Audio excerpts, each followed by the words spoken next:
All right, today we're tackling one of history's most, well, misunderstood empires, the Mongols.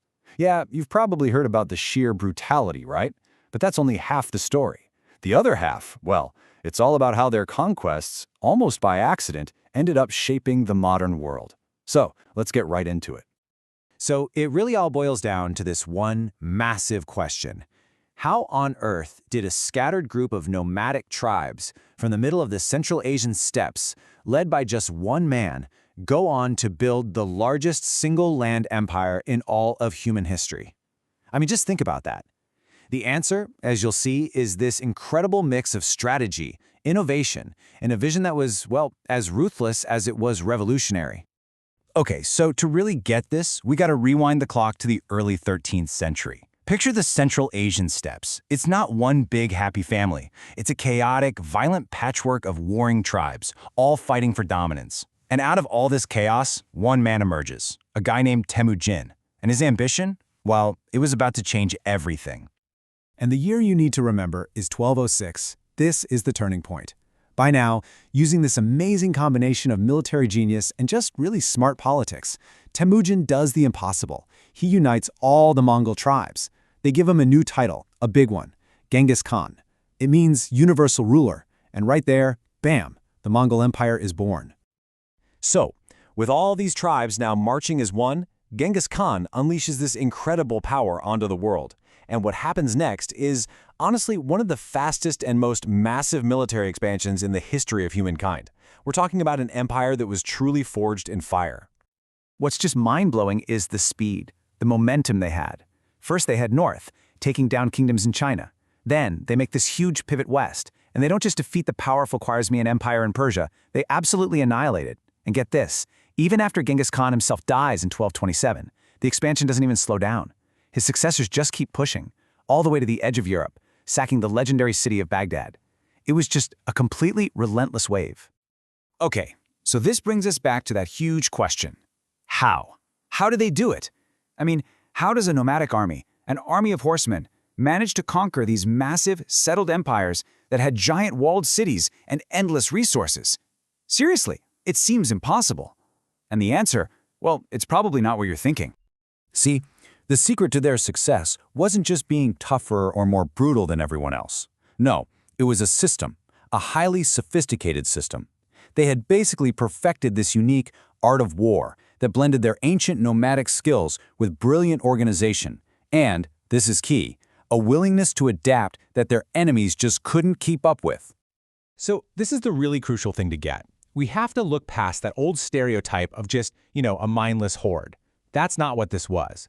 The Mongol war machine was built on a foundation of incredible discipline, really clever strategy, and constant innovation. They were as smart as they were strong, period. You can really break their method down into 4 key pillars. First up, cavalry. Their horse archers were the best in the world, capable of these lightning-fast, decisive strikes. Second, something called the YAM system. Think of it like a Pony Express on steroids. It was a relay network for messages and intelligence that was so fast, their commands traveled hundreds of miles a day. Third, and this is genius, adaptability. If they ran into a walled city they couldn't conquer, no problem. They'd just capture engineers from people they'd already conquered and force them to build siege weapons. They learned as they went. And finally, psychological warfare. They deliberately used terror as a tool, building a reputation so frightening that cities would often just surrender the moment they showed up. But, and this is a huge but, here's where the whole story takes a fascinating twist. After all the fire and the conquest, something totally unexpected happened. The very empire that was built on destruction ended up creating an age of, believe it or not, unprecedented global connection. Yeah, historians have a name for it, the Pax Mongolica, which means the Mongol peace.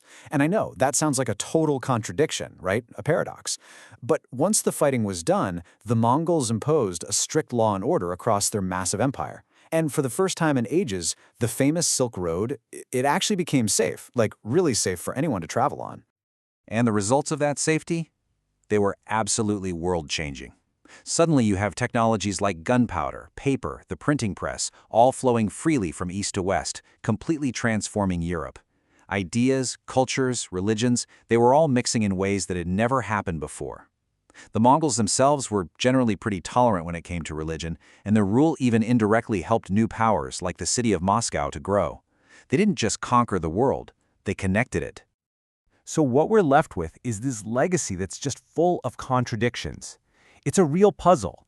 How do you square the circle? How do you reconcile the sheer, horrific destruction with the fact that these same conquests also kicked off a new era of, well, global connection? And understanding this duality is really the key to understanding the Mongols.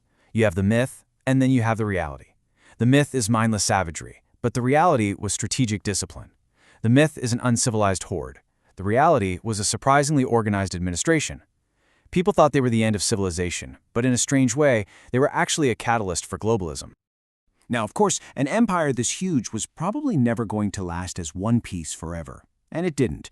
It eventually split into 4 major successor states, which we called khanates. You had the Golden Horde ruling over Russia and Eastern Europe, the Ilkhanate controlled Persia and the Middle East, the Chagatai Khanate held the heartland of Central Asia, and maybe most famously, Genghis Khan's grandson Kublai Khan founded the Yuan dynasty in China. And even though they were divided, their influence in these regions lasted for centuries. Let's just stop and think about this for a second. This was the largest contiguous land empire in history. That means all connected, all one piece. Nothing before it, and nothing since has ever come close. We're talking from the Pacific Ocean all the way to Central Europe. The scale of it is it's staggering. It's completely unmatched. And so we end up right back where we started, with a really powerful question. The Mongol legacy forces us to ask something pretty deep about history itself. Can an empire built on such unbelievable destruction actually, paradoxically, create a more connected world? It's a tough question, and that contradiction doesn't just define the Mongols. In many ways, it defines how our modern world came to be.